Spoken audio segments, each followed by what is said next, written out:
Hello students, welcome back to your bio 24/7। Students, आज हम जो टॉपिक करने वाले हैं वो है RH इनकम्पैटिबिलिटी। इसे इरिथ्रोब्लास्टिस फेटालिस भी कहते हैं और इसे HDN के नाम से भी जाना गया है, हीमोलिटिक डिसऑर्डर ऑफ न्यूबॉर्न। चलिए देखते हैं क्या है ये topic, RH incompatibility.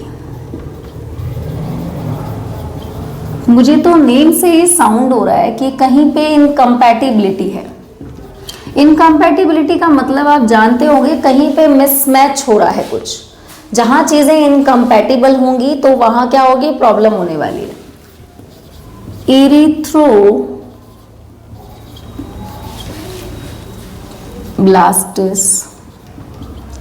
Fetalis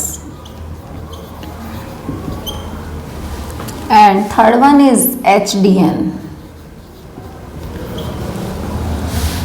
hemolytic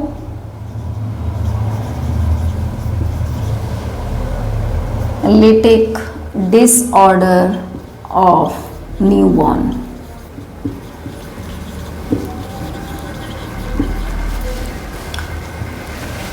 ये RH फैक्टर की इनकम्पैटिबिलिटी है, यानी कि हमें कुछ ब्लड से रिलेटेड पढ़ने वाले हैं। इरिथ्रोब्लास्टिस माने कि इरिथ्रो रेड ब्लड सेल्स के लिए लगता है। आपको पता है इरिथ्रोसाइट्स RBC, फेटालिस फीटस को कहीं प्रॉब्लम होने वाली है। HDN हीमोलिटिक, हीम मतलब ब्लड, लाइटिक मतलब टूटना, ब्लड टूट रहा है। हीमोलिटिक डिसऑर्डर, दैट ऑब्वियस है कि जब आपके RBC टूट रहे हैं और डैमेज हो रहे हैं तो कोई डिसऑर्डर होगा, पर ये हो किस में रहा है, newborn. So that's why it is called fetalis, erythroblastosis fetalis. देखते हैं जरा क्या है ये। यहाँ पे क्या है बच्चों, इस टॉपिक में मान इसमें जो मदर है वो क्या है, RH नेगेटिव है, एंड जो फादर है वो है RH पॉजिटिव। क्योंकि अब मैं जानती हूँ आप सेक्स डिटर्मिनेशन और सेक्सुअली जो चैप्टर है वो आपका रिप्रोडक्शन वो आप पढ़ चुके हैं, तो अब आप जानते हैं क्रॉस होगा, फ्यूजन होगा और क्या बनने वाला है, एक फीटस आपके पास आने वाला है। वो जो फीटस है वो फीटस डायरेक्टली मैं आपको बता रही हूँ कि अगर आप वो जाइगोट एम्ब्रियो वो पूरा उसमें पढ़ना है, लेकिन यहाँ क्या है, फादर और मदर इनके फ्यूजन से, मेल और फीमेल के फ्यूजन से क्या बना है, फीटस जो है वो फीटस क्या होता है, RH पॉजिटिव आता है। ये RH पॉजिटिव है फीटस। और आप जानते हैं मदर टू बेबी कनेक्शन, जब तक मदर के वूम में बेबी रहता है वो कैसे कनेक्ट करता है, उसमें क्या होता है, कनेक्शन कैसे होता है, कनेक्शन बाय प्लेसेंटा। अब प्लेसेंटा के थ्रू सिर्फ और सिर्फ डिफ्यूजन होता है, यानी कि चीजें जाती हैं, न्यूट्रिशन जाता है, बट ब्लड मिक्स नहीं होता। बट क्या होता है, जैसे ही पार्च्यूरेशन होता है, डिलीवरी का टाइम, डिलीवरी हो गई तो पार्च्यूरेशन के टाइम क्या होता है, ब्लड मिक्स हो जाता है। ब्लड मिक्स हो जाता है किसका, किससे, ब्लड मिक्स, बेबी और मदर का ब्लड मिक्स हो गया।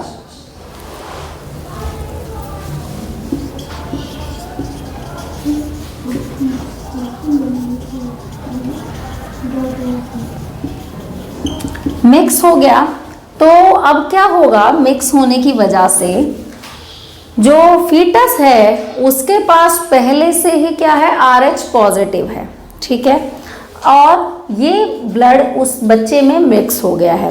तो फर्स्ट डिलीवरी के टाइम ही मदर के अंदर अब क्या होता है, जब मिक्सिंग हो गई है तो मदर के अंदर क्या बन जाते हैं, एंटीबॉडी, क्या बन जाते हैं, RH के लिए एंटीबॉडी बन जाते हैं।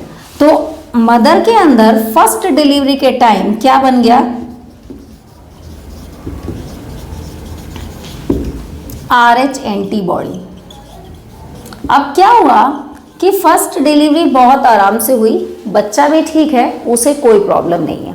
बट क्या होता है, जब सेकंड डिलीवरी यानी कि सेकंड टाइम क्या होगा, जो बेबी होगा वो वापस से RH पॉजिटिव है सेकंड टाइम।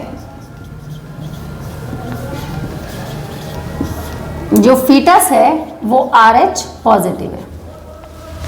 अब क्या होता है, मदर सेकेंड टाइम फीटस के पास RH पॉजिटिव है, मदर के ब्लड में एंटीबॉडी प्रेजेंट है RH का। तो अब क्या होता है, जब डिलीवरी होती है पार्च्यूरेशन, तो वापस से ब्लड मिक्स होगा। अब ब्लड मिक्स होगा तो क्या होता है, ये फीटस के पास थी, है ना, तो यहाँ पे RH पॉजिटिव है, RH एंटीबॉडी आ जाती है इसके पास, फीटस के पास। तो अब आप बताओ कि क्या होगा, पहले से RH वहां प्रेजेंट है और एक एंटीबॉडी आ जाती है, तो वो एंटीबॉडी इस RBC को, फीटस की RBC इसको तोड़ने लगती है, डैमेज करने लगती है। बाहर से जो एंटीबॉडी आएगी वो इसको क्या करने लगती है, डैमेज करने लगती है। तो RBCs ब्रेक होने लगते हैं। जब RBCs ब्रेक होंगे तो क्या होगा, एनीमिया, जो बच्चा है उसको बीमारी क्या होती है, एनीमिया हो सकती है, ब्लड की कमी। इसी को इरिथ्रोब्लास्टिस फीटालिस कहा गया है, और जो बच्चे को बहुत सीवियर बीमारी भी इससे हो सकती है। अब अगर इसे रोकना है तो क्या करना चाहिए था, फर्स्ट डिलीवरी के बाद ही फीमेल को क्या लगा देना चाहिए था, एक रोगम इंजेक्शन। अगर ये लगा दिया जाता तो क्या होता, वो एंटीबॉडी फीमेल बॉडी में ही खत्म हो जाते और जो उससे ना तो मदर और ना ही बेबी को कोई प्रॉब्लम होता।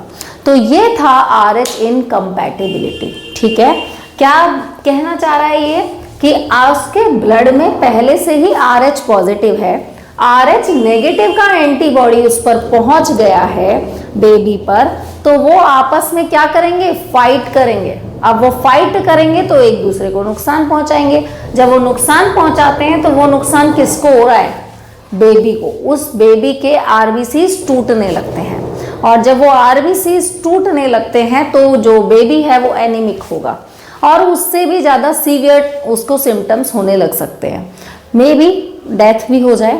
तो ये है human hemolytic disorder of newborn. You can see it.